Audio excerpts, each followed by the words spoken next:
Callers, guests, and hosts do not necessarily reflect those of the Black Talk Radio Network and Black Talk Media Project. Black Talk Radio is new black media for the new millennium.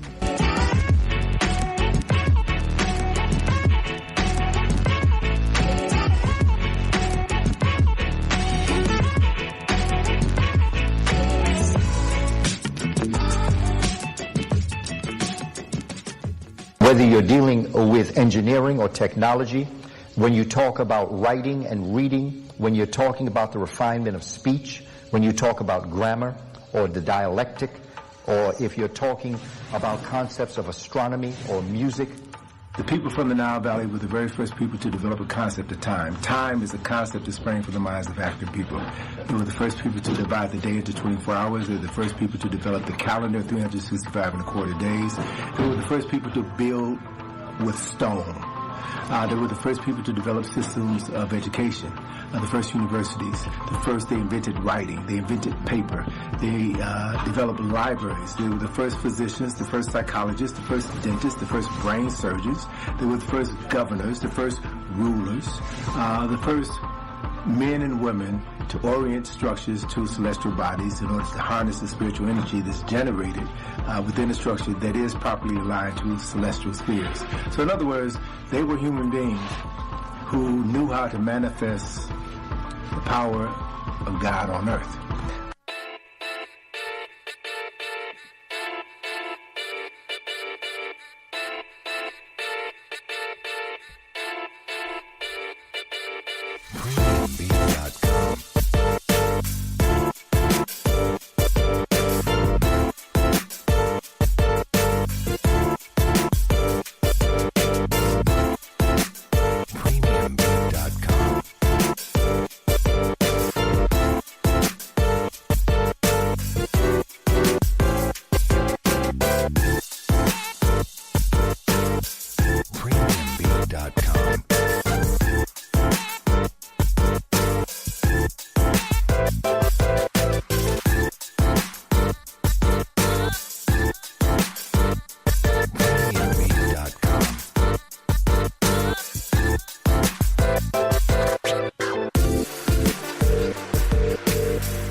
Welcome everyone to the Melanated Roots radio show. We have a live show for you today. Melanated radio show is brought to you by the Black Talk Radio Network. Today is Monday, September 18th, 2017, and we do have a live show for you. And your host for the show is Brother Tommy and Brother Rio. And our topic today is dealing with matrimony versus marriage. And we have some powerful information on that and the invisible contracts that we go into when we participate in these unions, so to speak, that they put out there for us. If you would like to ask a question or share some information on this topic, please call 866-510-9025. Please join the BTR community as well. One way to support the network and allow information to continue to be exchanged between conscious people with conscious minds. We need to make sure that we are participating and also that we are doing things that supports the platform so we can continue to communicate, get positive information, and spread the word. I just was you able to hear the introduction and me coming in, or was it just your mic that wasn't working? Yeah, it was just my mic that was malfunctioning. I heard everything. I'm doing good, brother. Feeling good. How you feeling? Oh, yeah, feeling good. Just went on a bike ride on that trail. Was able to get in a good amount of mileage. So enjoyed the beautiful scenery, being in nature. So, I'm feeling good, So, definitely looking forward to exchanging some information with the people and, making sure we discuss things, enlighten people, and people enlighten us as well. Basically have a exchange of information and ideas. And I think this topic that we're about to bring some information on, because, There's a lot of brothers and sisters who, want to do the right thing and have families and be married and things of that nature. But we got to understand, what marriage is in this system in which we exist. I think that's a very good way of putting it, because, it's just natural. And, it's just laws of nature that people get together and procreate. And, of course, what goes along with that is our ability and our wants and our desires to support one another, as well as build a community that's going to be, effective in helping us move forward and, have a productive life. And, if you're having kids, of course, you want the community to be able to foster and grow and be supportive as well, because, who your kids are going to, procreate with and have a relationship with. You want them to have the same things that you have and to build upon that and to go even further with it. So, you want to afford them those same opportunities. But, I feel that through the propaganda system, we've been misled and, we kind of lost our way, as we have with many other things, as to the best way to come about those goals, But that's what we'll be talking about today. We won't start off necessarily talking about the relationship side of it, how men and women interact and, how they should, best support each other. But, it may get to that. But in the beginning, we're going to talk about the overall concepts. So, what you got, brother? I mean, you always up on some current articles and events. What caught your eye today? Well, the same old thing. Watching and tracking the movements, and basically studying the moves that they're making in situations as they arise, and looking around at the landscape and seeing the unfolding events on many different levels. And so, just being keenly aware of that. And also, Brother Dave had a really positive show before our show came on, and, contemplating a lot of things that he was saying, and then different brothers who was coming on there that was kicking, contemplating a lot of things they've been saying, been really on them same wavelengths in a lot of ways, in terms of really trying to be consciously aware and also make sure, that I'm prepared and talking with people I'm close to, about the things, preparation, and, understanding, how events are going to unfold, and trying to put ourselves in the best situation to, look out for more than just ourselves, if you know what I mean. Yeah, I do. And, it's, things are getting heated up, and, a conversation that we had, where we came to the realization that, the more things change, the more they stay the same, because the conflict that they're having with North Korea, I guess it can kind of be compared to the conflict that they had with Russia. I think, back during the 50s and the 60s, they called it a Cold War, but, it was a lot of posturing, to keep the people in fear and terror. And the reason I say that was, there was an article I think me and you shared about the construction company that is, they're making billions off of the sudden urge of people to create these underground bunkers. I think they said it was about 12 feet deep, and you can get them, in various sizes, and accommodate for whatever budget that you want to expend for that. But you have a lot of stars, actors, entertainers, as well as people who are just well-to-do that are putting out a lot of money to get these bunkers. Mm-hmm. And it just reminded me of the Cold War scare, and it seems like it's a similar reaction. What were your thoughts on that? Yeah. Let me ask you a question, Brother Rio. Is there something in your background that keeps making a certain noise, like some type of electric computer type sound? Oh, you picking that up? Huh? Okay. my apologies, brother. Yeah, consistently. Yeah, I'm thinking, okay, is that a toy? Yeah. You're gonna call me out on there, huh? Nah, we had to shut it down. But no, I agree with you. brother, is my volume at a good level? Someone just texted me, said they can't hear me. You sound pretty good to me. Let me your tone. Let me check one more thing. Go ahead and say something to me. Check. Microphone check. Oh yeah, you coming in pretty good in terms of the on the buttons that I need to read, but you know I can't say, you know, I ain't on the other side, so I can't say, but so far you coming in pretty good.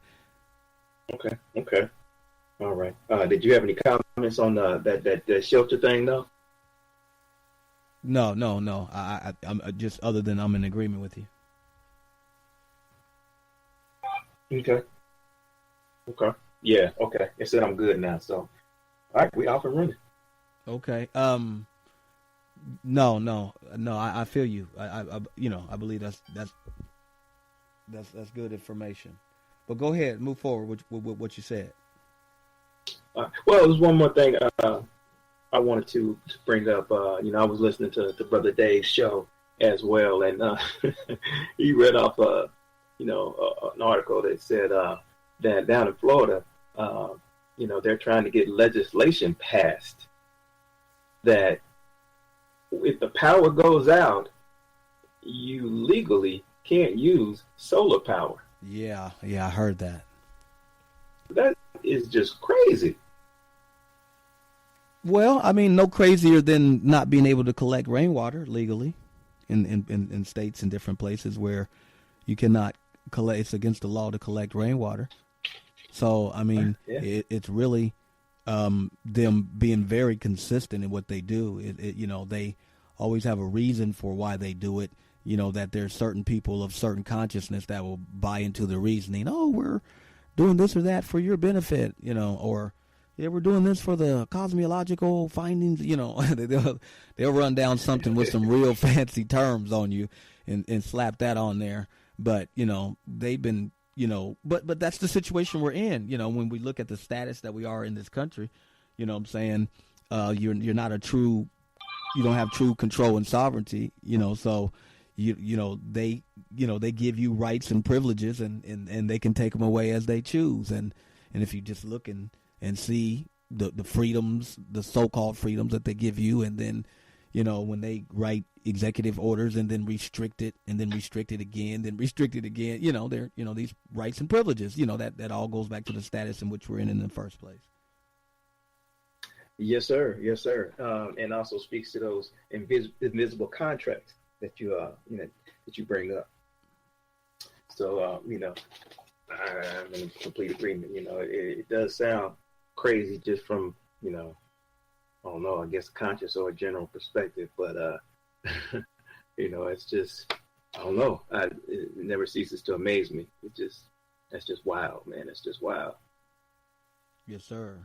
Hey, but hold on, brother. Before we get into the topic of the show, this is what I wanted to do, because we have a caller just raise his hand, just so you know, as well. Okay. All right. Let's go to the caller first, and then I'll get to that. Caller, area code 719. Say your name and go ahead and state what you have to say. Oh, okay. Area code 719 muted themselves.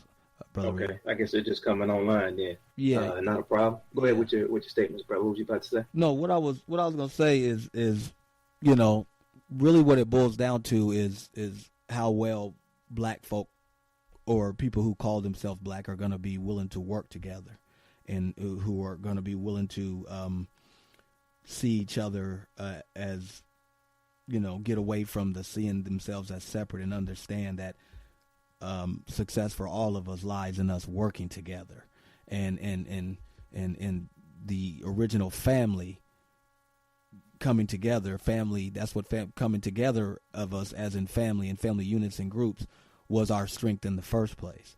And that is the foundation. And until, you know, that comes back, you know what I'm saying, it's going to be very difficult, you know what I'm saying, to implement anything when it comes to being able to defend ourselves, protect ourselves, and do the things we need to do to deal with this European, irregardless what it is that he has plans on doing. You feel what I'm saying? So I got this little video that's about 3 minutes and some change. Importance of black folk getting along and working together and communicating with each other. And I think this brother does a good job of giving a reasoning or a psychological thought or concept on why this is occurring, because even in this day and time with all this stuff going on, I'm still walking past brothers and sisters in different places and spaces that don't want to acknowledge you, you know what I'm saying? Don't want to even, have contact or at least the how you're doing, the greeting in terms of a common thinking concept or understanding. You know what I mean? I do. It's just like, I've been to New York like once, but I always hear stories. It was just for a brief time, but you hear stories about how people, they put the head down and they go where they need to go. They don't want to be hassled and they don't want to be, troubled by everybody, because everybody's got to hustle. Everybody, they talking to you, they want something. They're trying to get some money, or they're trying to set you up for something, or, you just ain't trying to hear it. You're just trying to get where you're going and do your business. Yeah. And I think that has infected us nationwide. So I'm not calling out New York. I'm not saying it's just New York. I think it's within our culture now, and it's nationwide, just because we may have that stereotype or that stigma that, oh man, what they want, why they talking to me? It can't be just hi. They want something. Right. And plus I think that a lot of people are really due to heavy oppression and heavy violence and brutality coming from the European culture towards our and also the propaganda of animalistic concepts, big lips, dark skin, just the horror that they've placed upon us has made a lot of us truly ashamed to be truly who we are. So let me run this real fast, Brother Real.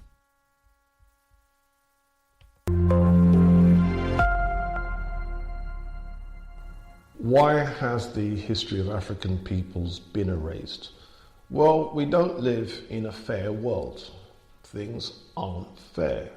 You don't get equal opportunities. You get the opportunities that you create for yourself.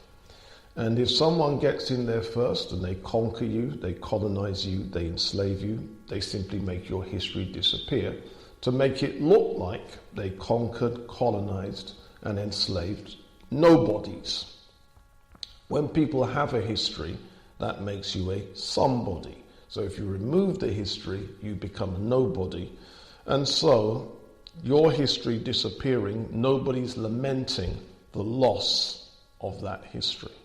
That's why conquerors, colonizers, and enslavers make the people whose history they've conquered, colonized, and enslaved disappear. There are psychological reasons why people would want to associate themselves with a history. There is a link between what someone thinks of themselves, what someone thinks of their people, and their history. Now, scholars talk about personal esteem, that means self-esteem, and then you have interpersonal or group esteem, which is what you think of your group or what you think of your race, racial esteem.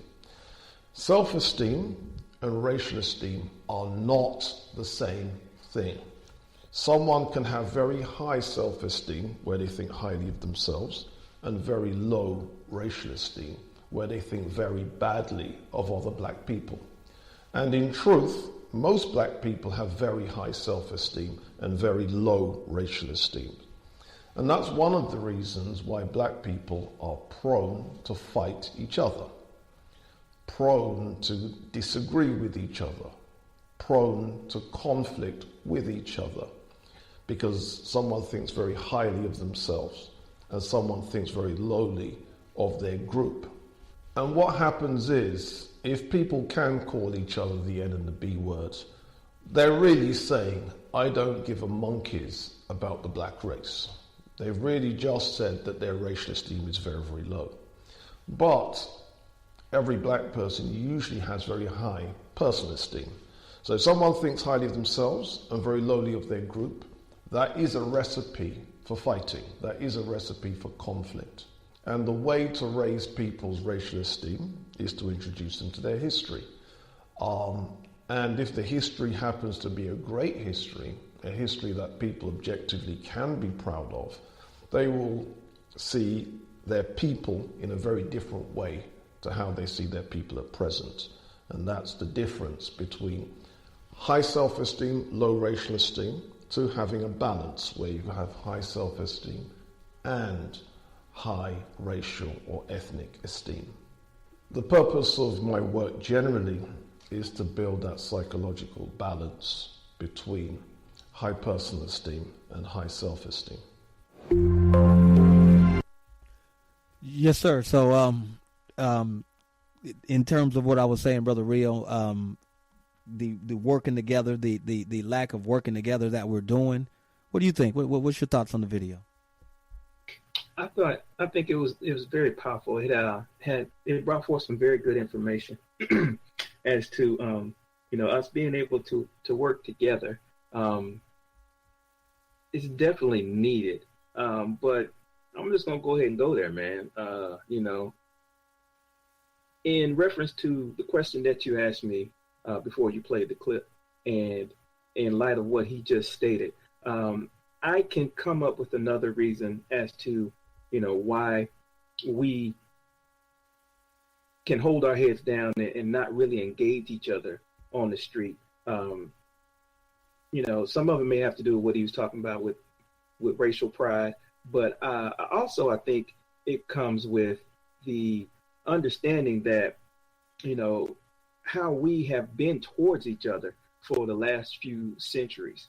In particular, we can just put the Moors out there, because we know that the Moors, once they got kicked out of Spain, a lot of them came over here and they started subjugating us, and they pretty much, sold us out to the indigenous population that was already here. Pretty much sold us out to the Europeans that were starting to colonize over here. So when you have people who look like you, and you're welcoming and accepting into your culture, and they're stabbing you in the back, and I'm quite sure with some indigenous populations and different tribes is doing the same thing. But when you can't trust the people that look like you, it calls for some healing, brother. And I think we still going through that today.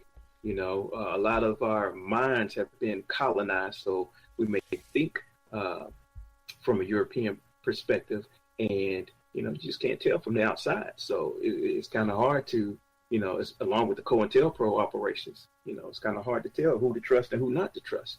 What are your thoughts on that? I agree. I feel you. But it's something that we must deal with.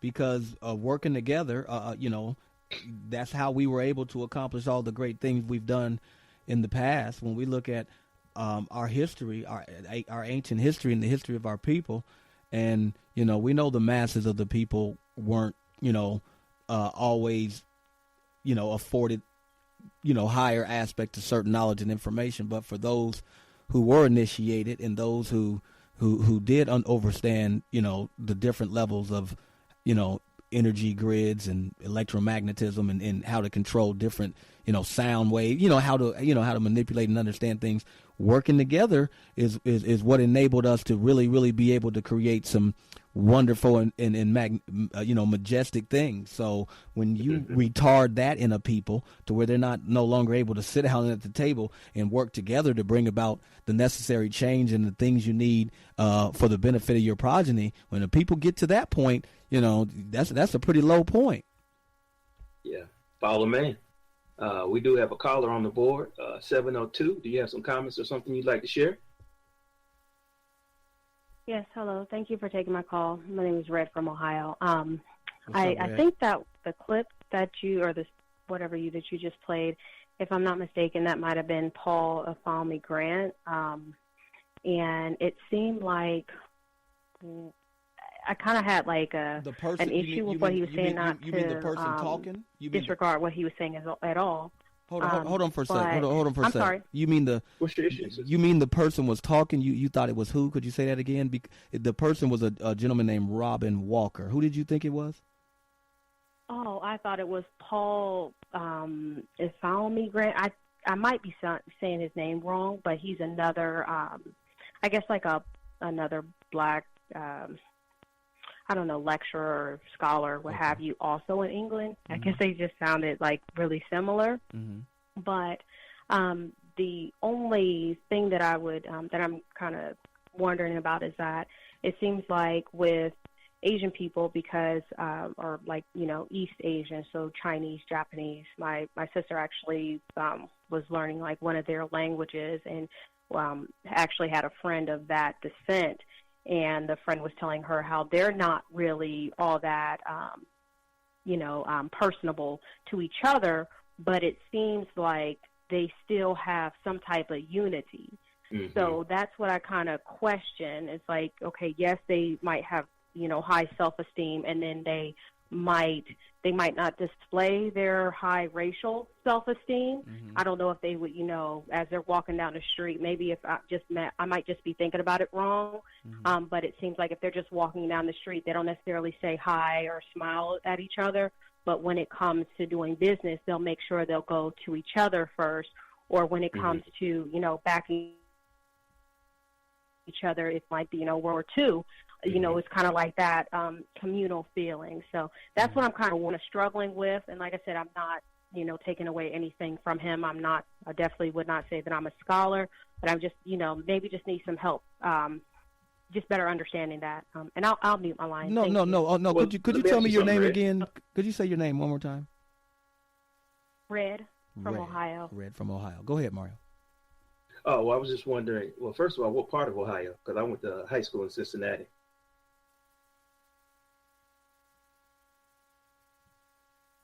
I'm sorry, it kind of cut out. I'm sorry, you said something about Cincinnati? Oh, yeah, I was just wondering what part of Ohio you were calling from, but that's neither here nor there. I wanted to ask you a question. Central? Okay. I'm sorry, Central Ohio. Okay. I just wanted to ask you, well, how do you feel when you're out on the streets and, you're being approached by, someone of melanated color, just saying, or, just, saying lovely day, or just trying to interact with you. What kind of feelings do you get, depending on the situation, or, what I would say is that it is kind of like a little, I know that y'all are having some tech issues. I've been listening basically since Tando Radio, but it does kind of sound a little gurgled. But I am a black female, and I feel like I kind of have like kind of lower self-esteem, but when I started like turning off the TV, I kind of started building up that self-esteem. Mm-hmm. But out in the real world, I feel like, out in public, I still, maintain that reserve, because I feel like there are so many different melanoid people who are very confused, and I don't want to, get too involved. So, I mean, basically sometimes if someone does have like a friendly face, especially if it's a melanoid person, especially a black person, I will, try to smile at them. Or if they say, how are you doing? I'll say, fine, how are you? Something like that, versus, somebody of the oppressive class, if they say, how are you doing? I'm fine. And I don't, engage them. But I just feel like there's not really that many of us. Sometimes I will try to engage people, but, they're just common with anybody. There's like that fear of rejection. And especially, I kind of feel like, at least with me, with how I've been trying to learn more, I feel like there is definitely that, you want to hope the best for black people, but it doesn't seem like it's, going that well, of course. Yeah, no, I understand that. I mean, sometimes you have to, I'm not saying to an extent that you just, you have to let your guard down, and that, I'm saying you just have to be totally open with every black person you see just because they're a black person, because we do understand, that there are people out there with energies, who look exactly like you, but are not vibrating or resonating on the same frequency at all. So I definitely, think that the basis of discrimination of who and what energies you should interact with should always remain present. But I'm just saying sometimes just a general sense of in very public spaces, you know what I'm saying, the hello, the nodding, the smiling, the black family over here who as a unit are getting things that they need and willing to, you know, say a hello to another person of the same ethnic group or of the same identities. You know, we're having such tough existences out here, and there's so many things that we have to experience under this oppression. So sometimes a casual hello or the right slide of conversation between energies brings about positive growth and change. You know what I'm saying? Just a general atmosphere of a lot more appreciation and, hey, how you doing? Good to see that you're doing well. That needs to be more persistent. What is your opinion of that? Oh, no, I definitely agree. I do try whenever possible. Like, if I do feel like they might be a little bit more open, like not that long ago, like I saw, you know, especially like I love seeing black families because I feel like it's at least around me, especially like when you're out and about, you know, you'll see lots of black females and just their children, and sometimes they have like this look of stress on their face, but, you know, to see like an actual, you know, black male, black female, you know, and their children, it's kind of refreshing to feel like, okay, well, maybe we do have some type of hope. So I do try to like engage them a little bit more. Mm-hmm. So there definitely is a try, but then, you know, also just personally, sometimes I just don't really feel like speaking to anyone, but I just try to feel like at least try to have somewhat more of a pleasant look on my face, especially when it comes to our people to at least have some type of hope. That's basically what I try to hold on to. Okay. Appreciate your comment. Thank you. Yes, ma'am. Brother Rio, go ahead and bring it. You with me?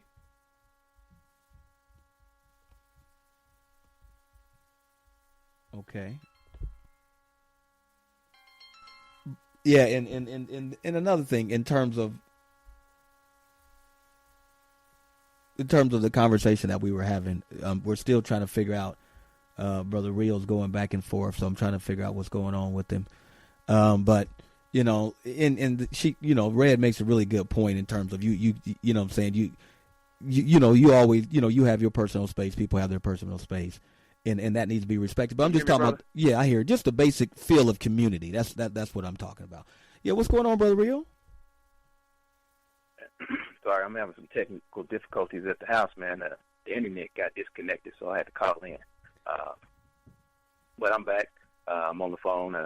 You know, you got to watch the boards for me. But, yeah, I missed the whole conversation, so, you know, you can kind of catch me up as to what was going on. Yeah, we was just after you went. You were still on before the video ended, correct? Yes. Yeah. So I asked her a question, and then you know, shortly after she started answering the question, I got disconnected. Yeah. She just she answered. She gave her experience and she gave her understanding of, you know what I'm saying, and, you know, in acknowledgement of that there needs to be more of a community response, and that type of environment could be more beneficial because, you know, we got to sit down and work together. That's going to be the bottom line. There ain't going to be no way around it, and we're going to have to make these plans work. So being able to sit down and have, you know, open dialogue amongst highly enlightened brothers and sisters, it has to take place, and then that way we can start laying the foundation to what we want to see the future be for our people, to what we want to see the future be for our children. We have to start laying those plans down, and those who are consciously thinking, those who are looking to put forward, you know, take those steps forward in terms of they've done the research, they've done the reading, they've done the personal journey. They're really to affect change in other people's lives. People are going to have to sit down and make it happen and work together. That's going to be the origin of that. Agreed, 100%. Yeah, because we're going to have to come to, we're going to have to heal. We're going to have to heal, and we're going to have to be willing to engage each other And, we're going to have to open up, and we're going to have to be willing to be hurt, because that's the only way we're going to be able to build. And we just have to be, discerning about the people who we're going to build with. So I agree with you. I agree with you, brother. Yes, sir. So you want to go ahead and move forward in what you were talking about, and how, let's go ahead and get into the topic, marriage versus matrimony. And a lot of people are married and have family, have children, really, don't understand the concept of how, their children have already been relegated over to another authority. Someone has taken the place of the parent. Marriage is binding us to invisible contracts and things that we must comply with that we're not aware of, and it's not the holy matrimony in the eyes of God, in that covenant with God that most people believe it to be, is it, Brother Rio? No, sir, not at all. But I know that I was taught marriage as something totally different from what I have studied and learned. What it actually is. And just like everything else, it's multi-layered. So I think in order to get an understanding of at least marriage and how we deal with it in the United States, I think we should go over a little bit of information to kind of give us a little backdrop. Mm-hmm. So I know that in America, or in the United States, we practice two forms of law. You have the common law, and then you have what you would call your statutes, your codes, mm-hmm. and municipalities and different divisions of that nature. Mm-hmm. And marriage is kind of thought differently depending on which aspect of law that you are talking about. And that's not even, to say the religious aspect of it, or how we are taught to view it, from a religious standpoint. I was raised a Christian. I was raised Baptist. So my upbringing had specific lessons as to, what marriage was, what marriage wasn't, and, a few lessons about, how it should be handled and done. But as I studied law, it kind of flipped this on its head. So this is an article out of a journal, a law journal, Community Property versus Common Law. And it's from the University of Maryland Law Journal of Race, Religion, Gender, and Class, Volume 11. Issue 1, Article 2, the origin and civil law foundation of the community property system. Why California adopted it and why community property principles benefit women. What I'm going to do, I just highlighted some things out of this article, so as not to go into too much detail. But it is not possible to fully understand the community system of marital property law without understanding its foundation. The origin of community property in the United States lies outside of English law, which is the common law, in the distinct realm of Spanish civil law. Courts noted that the whole system by which the rights of property between husband and wife are regulated and determined is borrowed from the civil and Spanish law. These civil sources help to show how a community property system differs substantially from a traditional common law system. Under the traditional common law, property was under a title system. A wife who worked shoulder to shoulder with her husband received nothing at dissolution if they got divorced or one person passed away or something of that nature, if she did not share title to the asset she helped to improve. A 12th century code of canon law described marriage as a matrimonial covenant whose properties are unity and dissolubility. Unlike a marriage based on ordinary contract law, a covenant marriage, at least under traditional common law, was supposed to be more permanent. So there was no end to it upon death, of course. But community property, which is really what's practiced here in the States. Partnership first. Under a system of community property, husband and wife are treated as partners. This is different from the traditional common law notion of marriage, which saw a unity between husband and wife such that, in the famous words of William Blackstone, spouses were one person in law. Community property recognizes a different relationship between spouses. It embraces a partnership that the relation of husband and wife is regarded by the civil law as a species of partnership. However, it is partnership of an economic rather than a moral nature. So the law regards the relationship between spouses in much the same way as it does a commercial partnership. This declares spouses subject to the same rights and duties of non-marital business partners. The property relation between husband and wife under the community property system is radically different with the principles of common law. Although marriage and community property jurisdiction is often referred to as a partnership between husband and wife, the partnership which exists is different from a commercial partnership in two ways. First, the partnership arising from a community property system is not something the spouses agree to. Instead, it arises by operation of law when the couple marry. Recognition of the woman as an independent legal status is the second factor that distinguishes a civil law system from a traditional common law system of marital property. This is different from the one person in law unity of husband and wife under the old common law. So community law pretty much rejects that the coming together and viewing it as one. So they choose to look at it as two separate entities just coming together, basically for business purposes. Yeah. A third and very significant distinction from the common law is that community property systems are not title-based. In fact, the community property system pays little attention to title. Who has or holds title is not important. It is the source of the property which determines classification.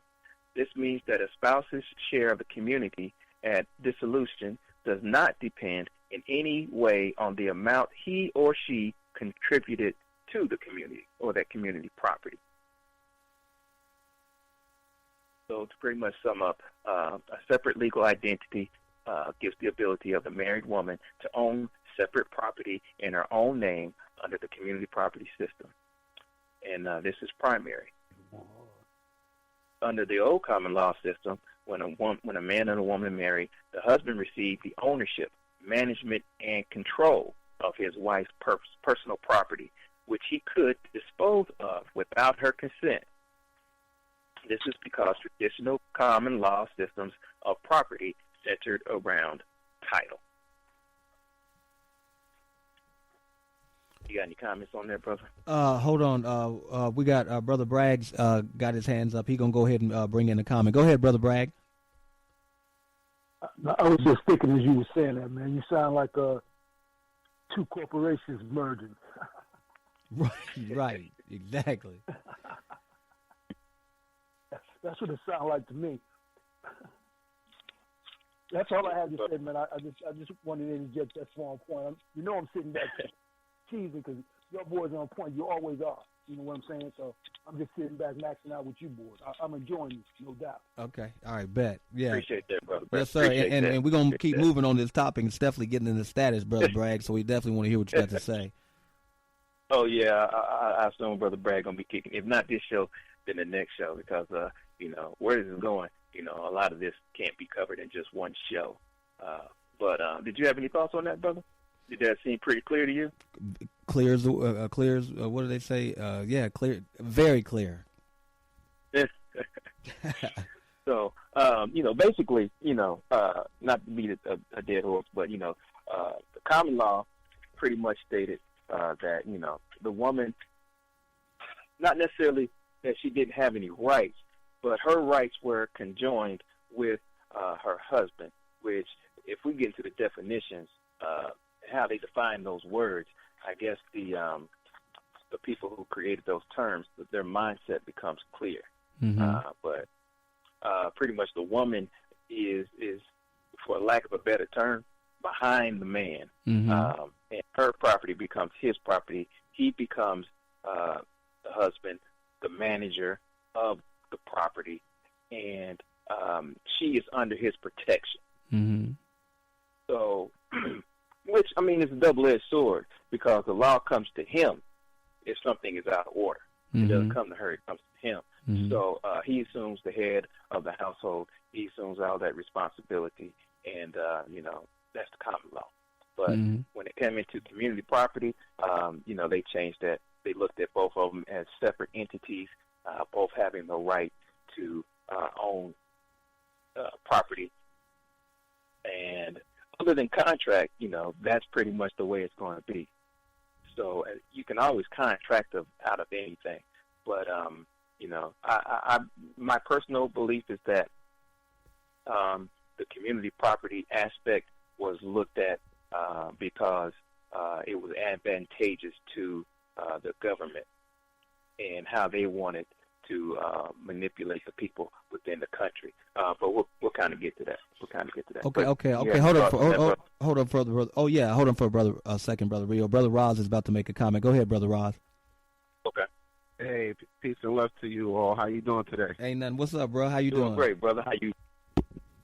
Hey, I'm still learning. I wanted to say peace to Brother Bragg and the sister Red. It's good to hear her too. I wanted to say two things. The first thing is one thing, when my wife and I got married, the main reason we did, and I just told her, I said it's a contract, and I said at least because the system of white supremacy really left my family in shambles as far as the way a lot of us relate to each other. So I told her, you know, I said, if anything happened to me, the little bit that I have, I want to make sure you can get it, and that's the only way to guarantee it. Otherwise, we really didn't want to go through the process of marriage, especially her. She was very much against it. She just felt it was old school, and I agreed with her in a lot of ways. But I told her, I said, you know, for me, the main reason to enter into this contract, and I explained to her that it was a contract and that it was a legally binding business contract to protect the little bit of assets I have if something happens to me, that none of my relatives can come out of left field and say, hey, you know, y'all weren't married, he was my son, or here's my brother, you know, I'm coming to get whatever it is. That was the main reason that we entered into it, and vice versa for her. In certain ways. And it was just interesting that you were talking about the whole common law system, because it really goes back to a system of pimping. You know, it's no different than when a pimp gets a prostitute, he owns her money, she becomes his property. And in the European system, that is the origin of that. If you read the book, The Iceman Inheritance by Michael Bradley, he discusses the origin of quote-unquote sexism in the old way that Europeans did things. And he was talking about in the days of the caveman, when they were living in the European steppes, they had no access to food. So men were more valuable to the society than women, because they could always hunt and they did not get pregnant. Right. Women, when pregnant, would basically use up twice the resources but be unable to contribute anything in terms of being able to hunt and kill to contribute to the food of the society. They were so a burden. That's the origin of patriarchy, and the fact that the woman took the back seat and men became the dominant factor. That's also the origin of, so-called anti-sexual behavior, because the males would go on these expeditions for long periods of time, and the more successful males became the dominant males, and they would usually choose younger males for sexual partners depending on how long they were away from their women. And the women were left at home in the caves with the whatever little farm animals they could muster, and the children. So that was the origin of lesbianism, because they had no mates when their mates were out hunting for long periods, so they would use each other. All of these things are the origin of European society. Same thing with raping animals. That all started in the caves. So all of this stuff are remnants of their system that they've codified, made laws, and indoctrinated other people who had systems that were different to theirs, that either honored the woman or gave her an equal place in the society. So I just find that law being written that way, and essentially making the woman the property of the male, and anything that she owns stepping into the marriage puts that under his jurisdiction, just goes right back to that ancient European system of dominating women, and that sort of how that plays out in today's society. And now their women have gotten all of our women on board with this nonsense via this feminization. What you call it? Oh man, I'm tongue-tied. What's the term I'm looking for? Feminism. Feminism. Under this false guise of feminism, when black women were the most autonomous women in history, until we encountered white people and Arabs who came with the patriarchal system that suppressed women's rights altogether. So this is all remnants of that, and I just like the way that you're outlining those laws so that we can get a deeper understanding for how they've indoctrinated us to accept their system as normal and literally turn away from our own is detrimental. And we can see why there's gender confusion issues and all the stuff that we're dealing with now are just refined versions of what their ancient culture was all along. So thanks again, and I'll mute my line. Great show. Absolutely, Brother La. And what I love about it, Brother Real, is the way he peeped the game on that, because when you were reading that and you were talking about the origin of it being in common law, you know what I'm saying, I was understanding the very same thing, because when you were saying that how the woman was being spoken for the man and her property went through him, yeah, that's the origin of European law, and Brother Roz peeped it real smooth and understood the different sides of it, because we know that we come from matriarchal societies and we had queen mothers that ruled in peace and prosperity for thousands of years. So women being in a position of high esteem, or women being in positions of rulership, and and being in positions of wisdom for our nation, that we were already there. So I'm feeling Roz big time, because I peeped the exact same thing, because that's exactly what it was. So then that further hits home your point. When we go back to their even though they're operating between two different ways here, they had a common law way, which is supposed to have had a little more protections, as opposed to now we're dealing with the UCC code, statutes and codes, and they move the understanding of these relationships or these contracts that we go into. Now you about to basically unpack how that's being done from their messed up origin in their common law in the first place to where we're at now. So I feel you. Excuse me, can I say one last thing, brother? I'm sorry for interjecting. No, you good. Most definitely. Go ahead, brother. Okay, thank you so much. I was just going to say, you just hit me with something when you were using the term common law. And a lot of times, we are conditioned to accept terms that they use as being just platonic, ordinary, quote-unquote, English statements, but these things are spells. And it's no different than when black people hear the term criminal justice system. We've invested in thinking that this system is treating us equitably. So we say, yes, I'm going to the criminal justice system to adjudicate a problem I have with another black person or with a white person or whoever the person may be. But what they're telling you is that criminals run the justice system. And we don't understand it that way until they do something to us. And then we have to go and really try and deal with an issue. They murder one of our relatives, or they abuse us in some form or fashion, and then we get the treatment that we see on the news every day. Then we start to realize, hey, this criminal's running the justice system. And like Dr. Ben used to say, in Kemet, the scales of Ma'at were always balanced, letting you know when you walked into a courtroom, you got justice. He said all across the United States, the scales are imbalanced. So they're telling you you're not getting justice, you're getting just this, meaning whatever they choose to throw at you. And with the common law, they're telling you that this abuse, systematic mistreatment of women is common. Right. So they made it a common law. This is exactly how they think. This is in their DNA, how they function. This is their cultural, religious, socio-political model, and it is common. So now we're making it common law. So I just wanted to throw that in there, too. Thanks again. Yes, sir. Yes, sir. Yes, sir. Go ahead, Brother Rio. Very good observation. Hold on, Brother Rio. Go ahead. Go ahead, Brother Bragg. Also, man, you got to remember, we're dealing with the rights of kings, ecclesiastical law, law of equity, Roman laws, all of this. This is where all these laws come from. The canons that you just spoke of, all of this goes hand in hand.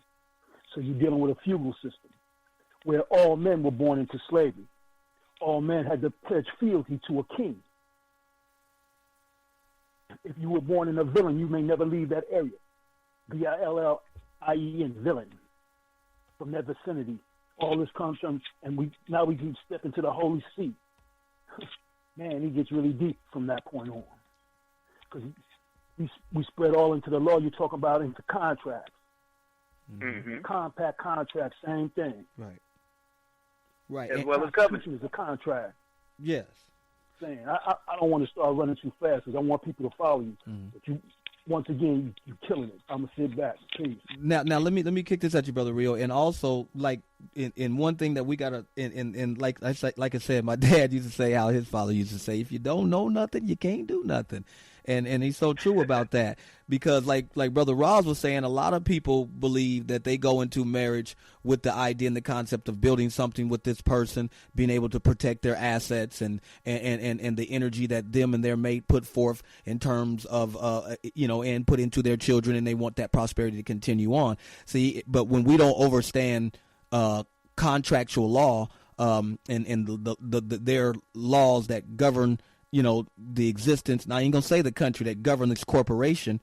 We would have understood. Okay, well then, I need to get an understanding of trust law. If I want to, in this system, be able to pass something down, my progeny or some type of energy that my children can build off, then instead, let me the hell with going up here and so-called going in front of God and saying I do. Let me run down here and get some information on trust. You feel me?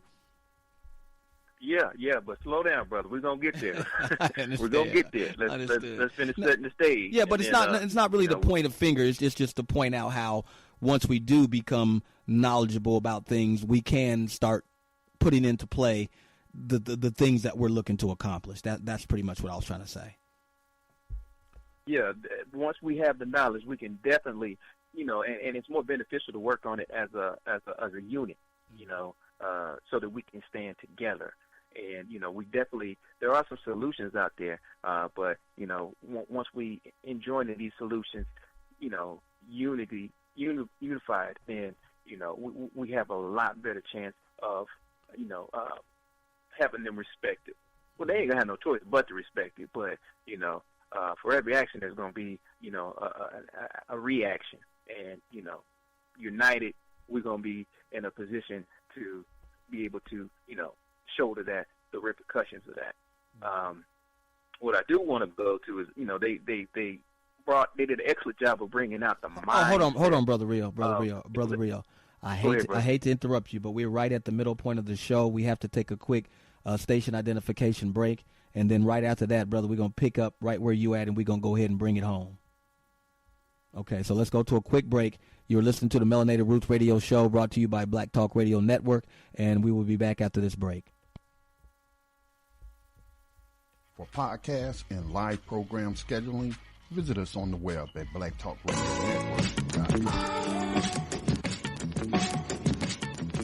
The views and opinions expressed by callers, guests, and hosts do not necessarily reflect those of the Black Talk Radio Network and Black Talk Media Project. Black Talk Radio is new black media for the new millennium.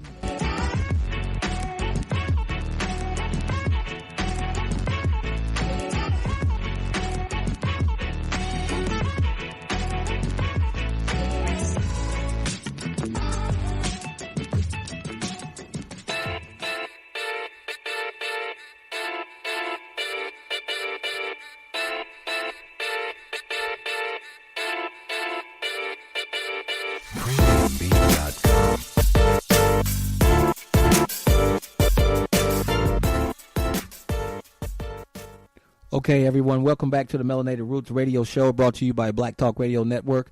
Brother Rio, you was about to bring some information as we continue down our topic of marriage versus matrimony, and are we really getting married in the eyes of God, or are we participating in a form of commerce that has been created to bring us into the fold? Go ahead, Brother Rio. Well, what I was saying was the brothers did a very excellent job. Go ahead and hit with that number real quick, brother. So if the people, first-time listeners have a comment or they want to jump into the conversation, they have the ability to do so. Yes, sir. So I can see the number. Yes, sir, brother. That number to call in with your comment is 866-510-9025.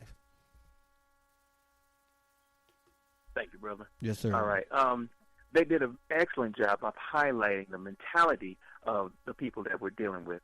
And, a few shows back, we brought it all the way back down to, the doctrine of discovery and all the papal bulls, that came out from the doctrine of discovery, saying that the colonizers pretty much have the right to enslave and take over anyone already found in the lands, quote unquote, discovered by their by their explorers. Mm-hmm. And you have different doctrine that have come down since then that represent that same mentality and that same idea, Mm-hmm. whether it be manifest destiny or the way that the Europeans carved up Africa in the Berlin Conference, Mm-hmm. giving themselves different jurisdiction over different parts of Africa, basically taking over the people and the resources. Of course, the people being part of the resources.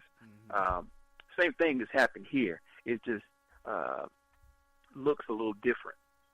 So after Manifest Destiny, when they took over all the land and they were changing over to a new system, you have these chartered companies that came in, Mm-hmm. and these companies eventually became corporations. Mm-hmm. The corporations took over the Republican government that was here, and they started to implement a brand new game. Mm-hmm. So what we're seeing is just a trickling down and a manifestation of that same mentality from that same doctrine and aspect Mm-hmm. that has the European, or excuse me, the Tammuz wanting to conquer the global system. Can I say one thing, brother? Yes, sir. When you were talking about this mindset and mentality, you were also talking about how one thing that they use coming in is a charter, a corporation, a corporate charter. And I would like to offer definitions of what a charter is, when we're talking about these instruments of control that they are using. So do you mind if I go ahead and introduce the Black's Law definition of the word charter?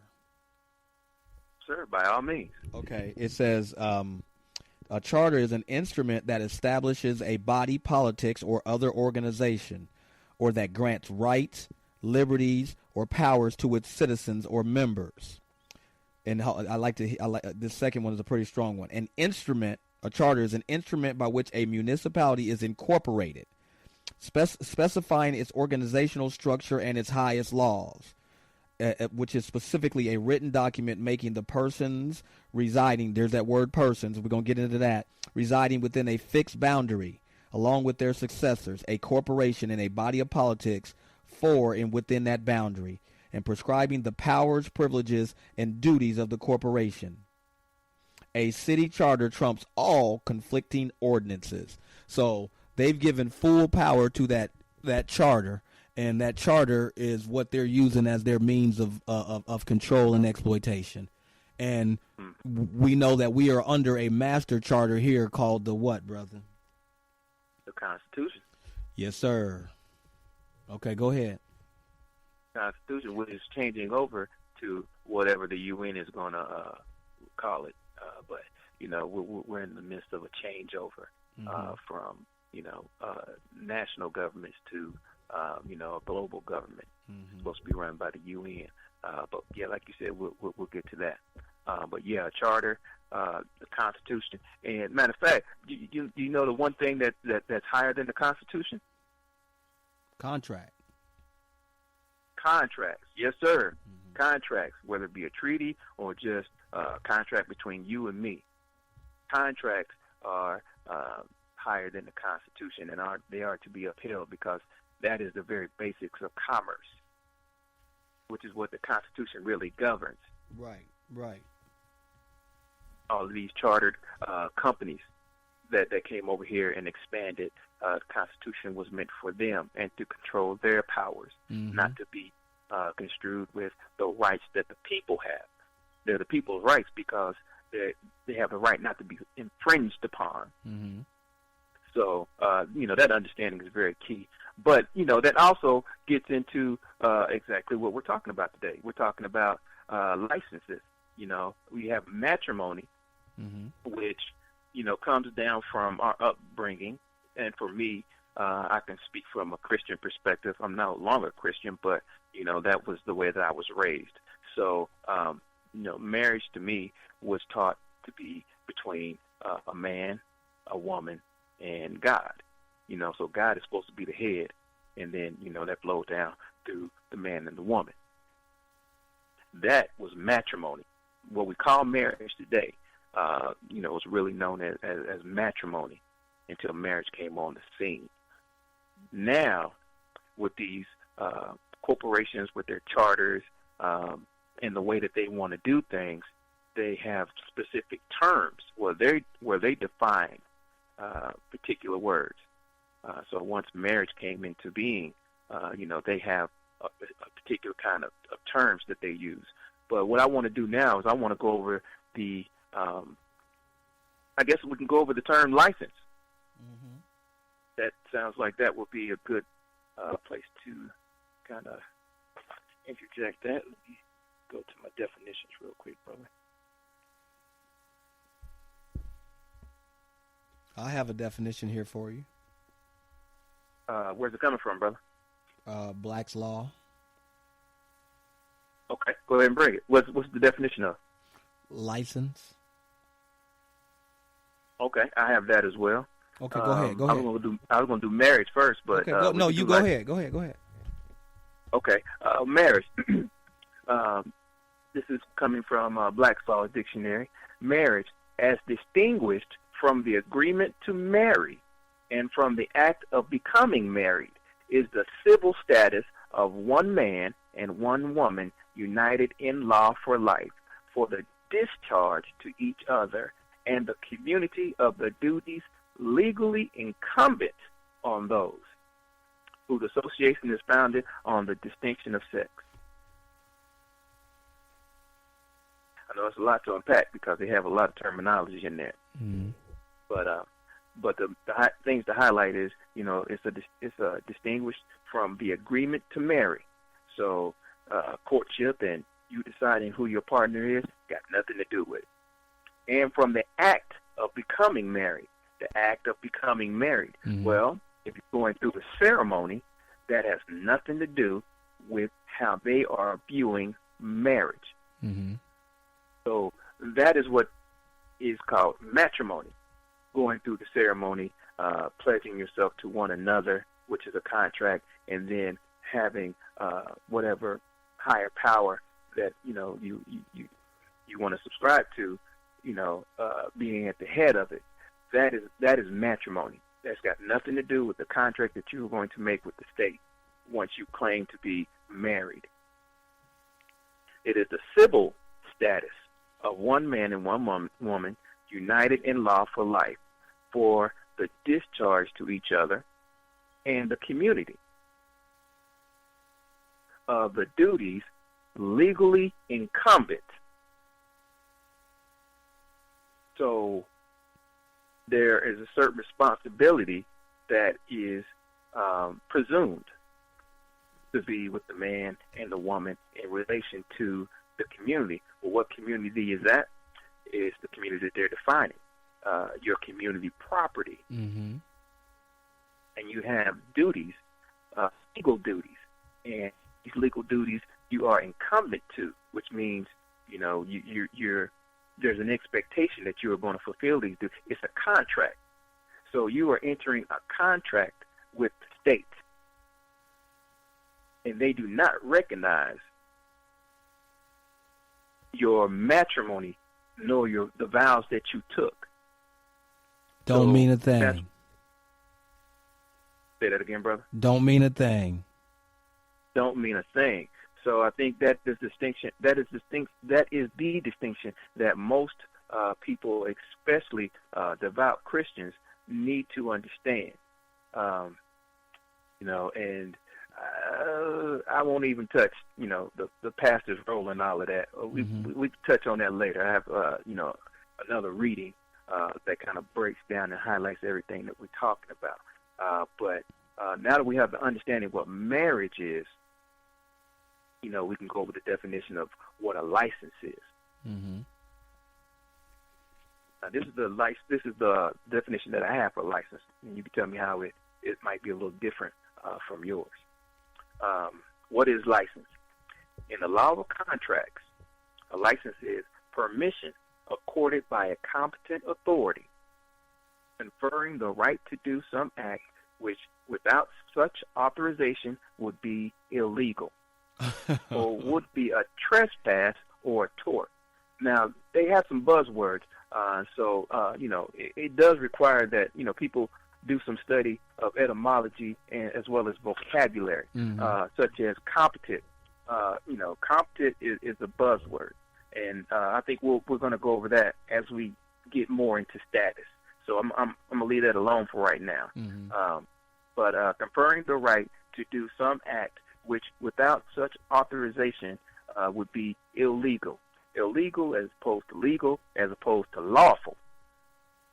So those are, terms that we just have to understand and get an understanding of. Also, the written evidence of such permission. So the license is not only getting the permission from the authority, it's also the written evidence of such permission. In real property law, an authority to do a particular act or series of acts upon on an other's land without posing any estate therein.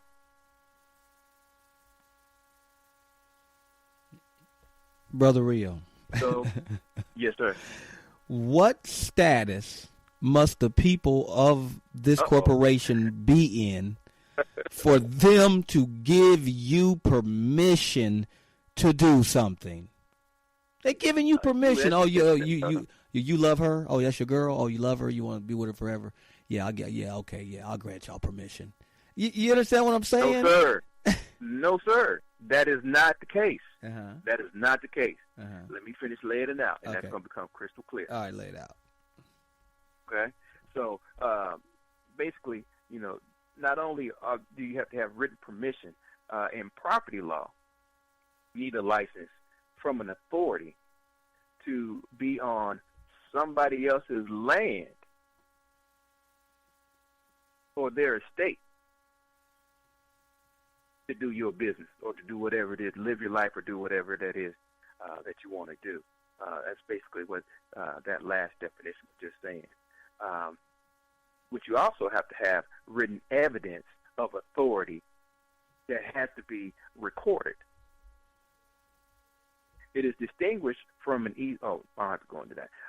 In international law, license is defined as permission granted by a belligerent state to its own subjects or to subjects of the enemy to carry on trade.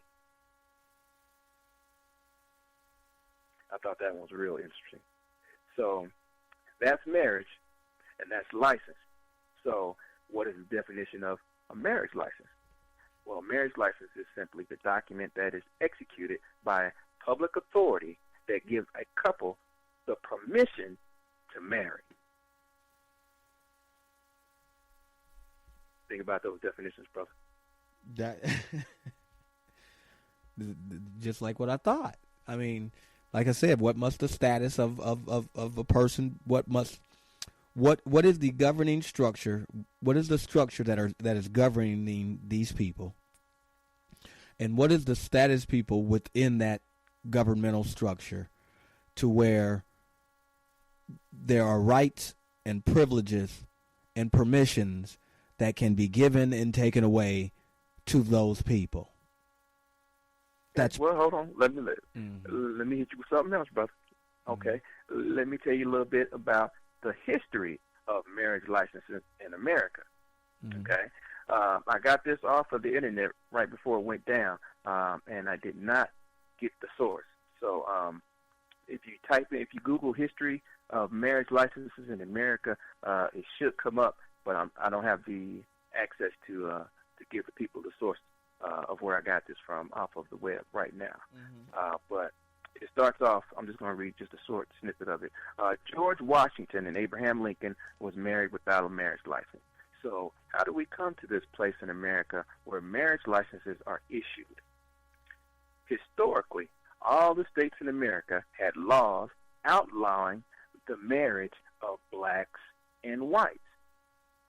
In the mid-1800s, certain states began allowing interracial marriages or miscegenation. as long as those marrying received a license from the state. In other words, they had to receive permission to do an act which without such permission would have been illegal.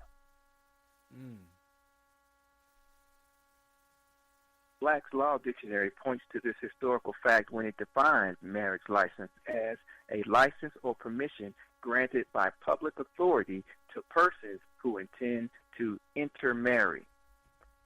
Intermarry is defined in Black's Law Dictionary as miscegenation, mixed or interracial marriages.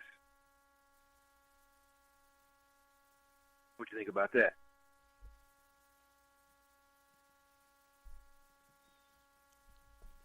Brother Tom, you there? Yeah, say it again.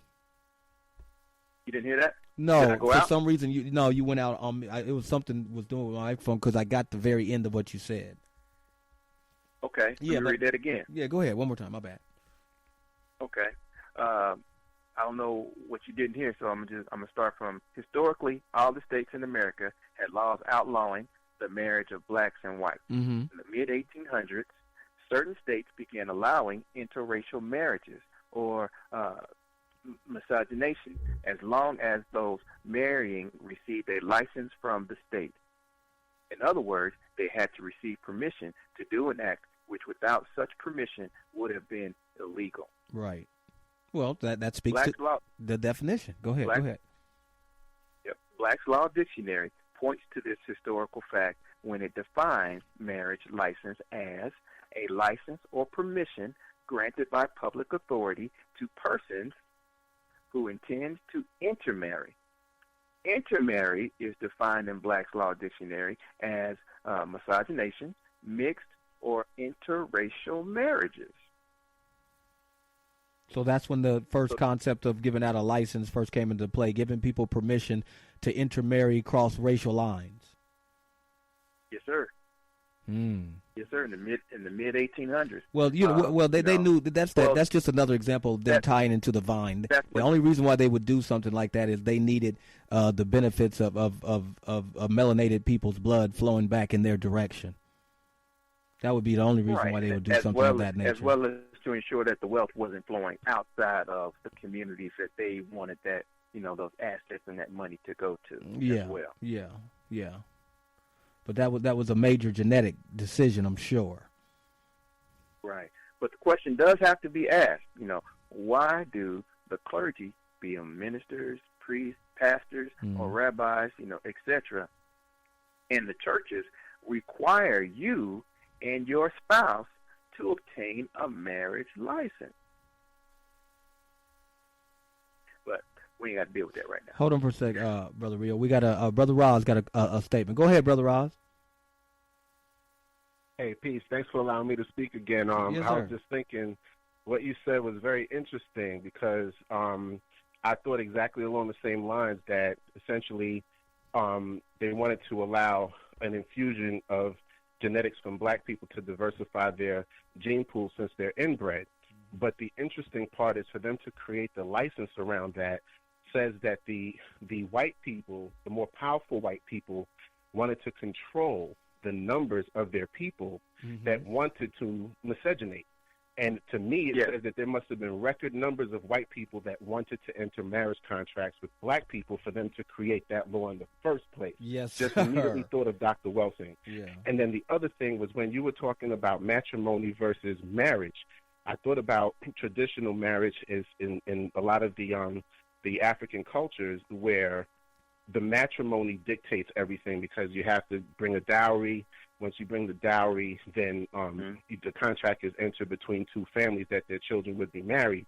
And depending on the traditions of whatever ethnic group, the male would either move in and the woman's family compound or the woman would move in.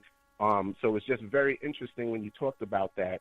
And then the other thing is when you were talking about matrimony in the sense of having a union in which God is the Godhead. I've always said that the main interest after practicing racism for white supremacy is to become godlike.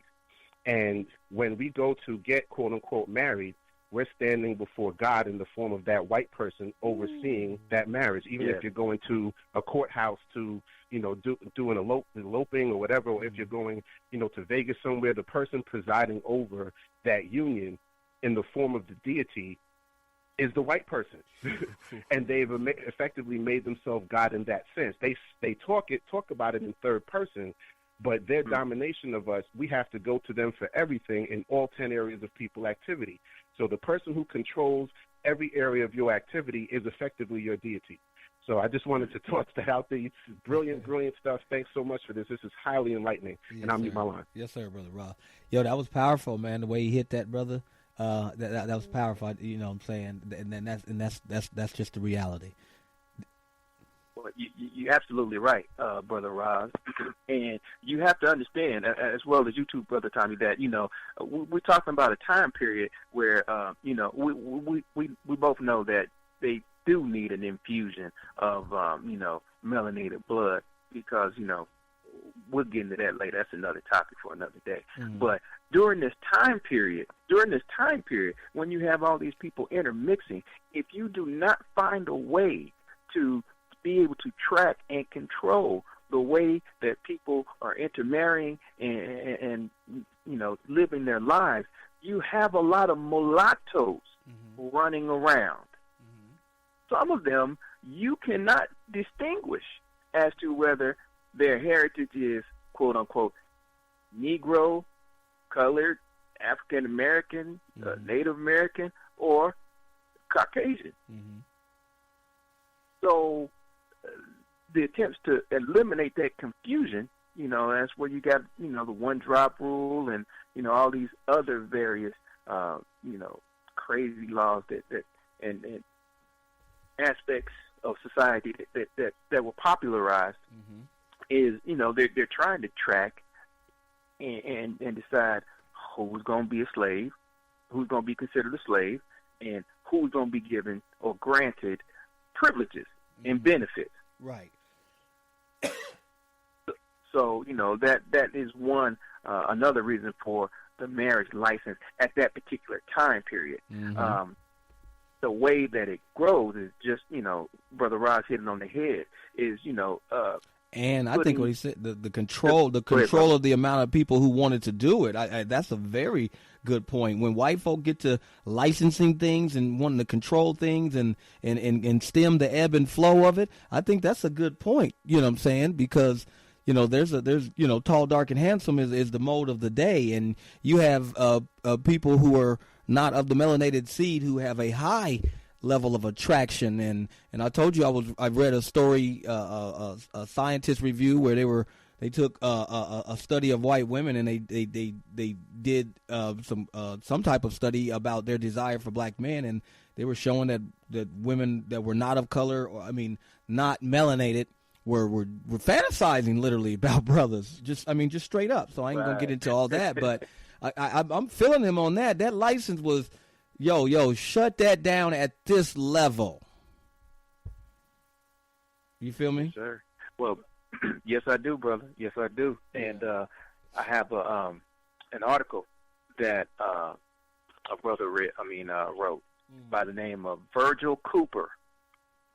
And this is going to lead us into those invisible contracts, as well as some of the results of those invisible contracts, because I'm pretty sure, we have a very knowledgeable listening audience. So, but I don't know if they know where, some of this information comes from. So this is going to lead directly into a conversation about status, but also, how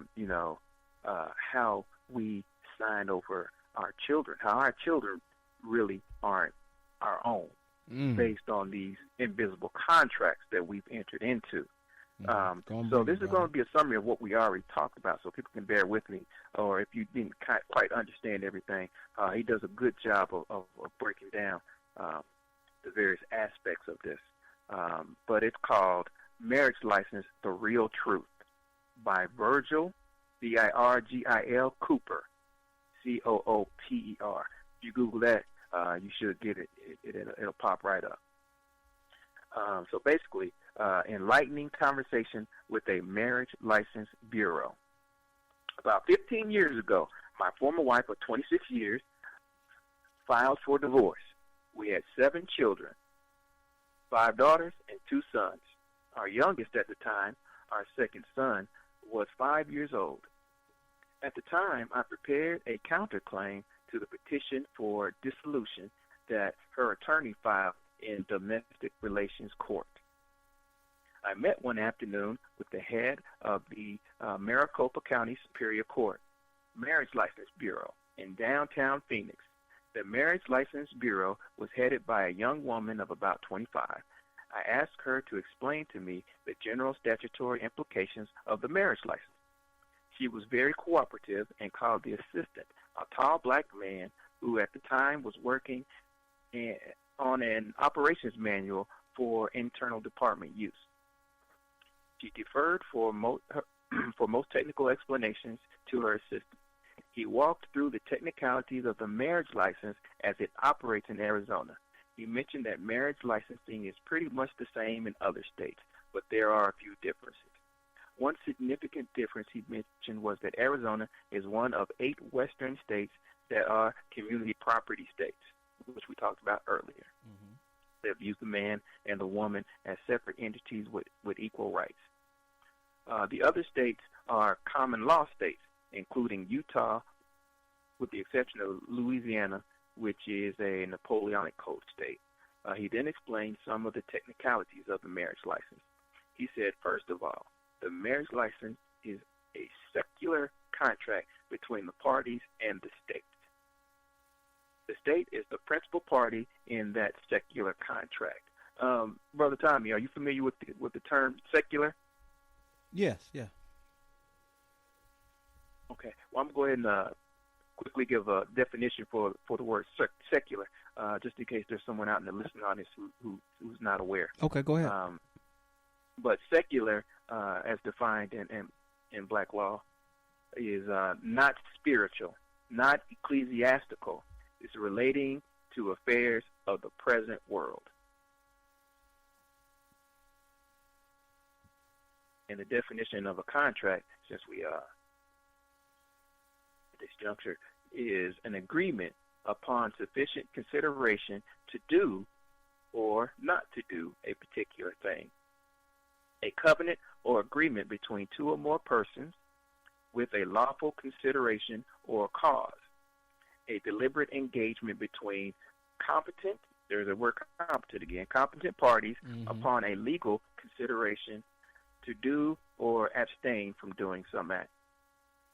A contract or agreement is either where a promise is made on one side and assented to on the other side, or where 2 or more persons enter into engagement with each other by a promise on either side. Okay? Mm-hmm. The husband and wife are secondary or inferior parties. The secular contract is a 3-way contract between the state as principal and the husband and wife as the other 2 legs of the contract. He said in the traditional sense, a marriage is a covenant between the husband and wife and God. But in the secular contract with the state, reference to God is a dotted line and not officially included in the secular contract at all, which means they don't even recognize it. He said if the husband and wife wish to include God as a party in their marriage, that is a dotted line they will have to add in their own minds. State's marriage license is strictly secular, he said. He said further that what he meant by the relationship to God being a dotted line meant that the state regards any mention of God as irrelevant, even meaningless. In his description of the marriage license contract, the related one other dotted line, he said, is the traditional religious context. Marriage was a covenant between the husband and wife and God, with husband and wife joined as one. This is not the case in the secular realm of the state's marriage license contract. The state is the principal or dominant party. The husband and wife are merely contractually joined as business partners, not in any religious union. They may even be considered, he said, connected to each other by another dotted line. So the picture he was trying to paint was that of a triangle with the state at the top and a solid line extending from the apex to from the stake down the left side to the husband, and a separate solid line extending down the right side to the wife, with a dotted line merely showing that they considered themselves to have entered into a religious union of some sort that is irrelevant to the state. Oh, wow. And now you got to go to this man, the same man, when you want to dissolve this relationship, and he's going to determine how you dissolve it. And which is exactly what Brother Roz was speaking of. He's putting himself in the position of God. Yes, and, doing research, I found, a proper acronym being, Government Ordinance Department being God, because that's pretty much what they're trying to do. They're trying to run everybody's lives. But, he further mentioned that this religious overtone is recognized by the state by requiring that the marriage must be solemnized either by a state official or by a minister of religion that has been deputized by the state to perform the marriage ceremony and make a return of the signed and executed marriage license to the state. You hear that? Deputized, Brother Rio. Go and put that into context. Well, I mean, we can go into the definition of an agent or agency, but we're gonna come back around to that when we start talking about status. Okay. So I think we can keep moving along because it's gonna show up again. Okay. Again, he emphasized that marriage is a strictly secular relationship so far as the state is concerned, and because it is looked upon as a privileged business enterprise. Various tax advantages and other political privileges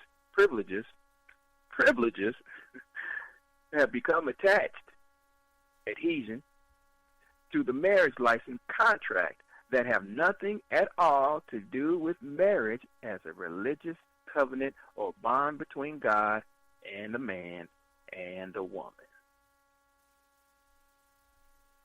Got any thoughts on that so far, brother? You just basically went into a contract, and the reach of that contract is unknown to you. So, in other words, you are at a disadvantage. Yes, sir. Yes, sir. Disadvantage is a good way of saying it. Mm-hmm. Go ahead. So, in the civil law, the marriage is considered to be a for-profit venture or profit-making venture, even though it may never actually produce a profit in operation. And as the wife goes out to the local market to purchase foodstuffs and other supplies for the marriage household, she is replenishing the stocks of the business. So to restate, in the civil law, the marriage is considered to be a business venture that is a for-profit business venture. Moreover, as children come into the marriage household, the business venture is considered to have borne fruit. Wow. Go ahead, brother. Now back to the explanation by the Maricopa County Superior Court. Marriage Bureau's administrative assistant, he went on to explain that every contract must have consideration. The state offers consideration in the form of the actual license itself, the piece of paper, the certificate of marriage. The other part of consideration by the state, get ready for this, is the privilege to be regulated by statute. He added that this, wow. Go ahead, brother. No, just the privilege. There's no privilege in being regulated by a statute. Matter of fact, that statute going to break you down. Well, I guess that's just a matter of perspective, brother, because, they all for it. Yeah. He added that this privilege to be regulated by statute includes all related statutes and all court cases as they are ruled on by the courts, and all statutes and regulations into the future in the years following the commencement of the marriage. He said in the way the marriage license contract is a dynamic or flexible, ever-changing contract as time goes along, even though the husband and wife don't realize it.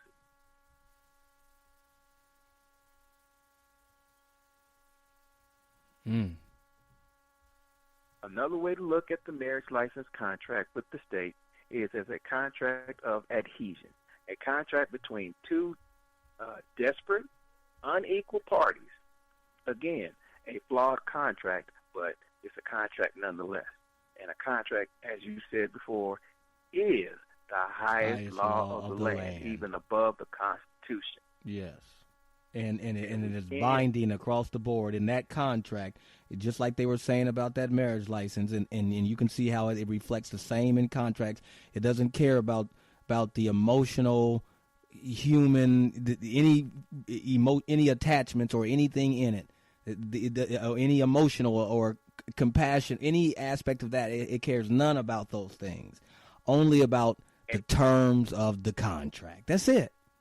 And it stands as law as long as that contract is in place. So if you don't rebut the contract or the presumption that a contract exists or correct the fact that you have entered into a contract unknowingly or that it's unequal, unless you correct that, you are always subject to the terms of that contract. Yes. So a lot of times, this is just a sidebar, but a lot of times when we go into courts, we're already putting ourselves in their jurisdiction, number one. But number two, we're trying to argue constitutional laws and our rights and things that we should be able to do when that has nothing at all to do with it, because you know as well as I do, there really are no more judges. They're just magistrates. Without a doubt.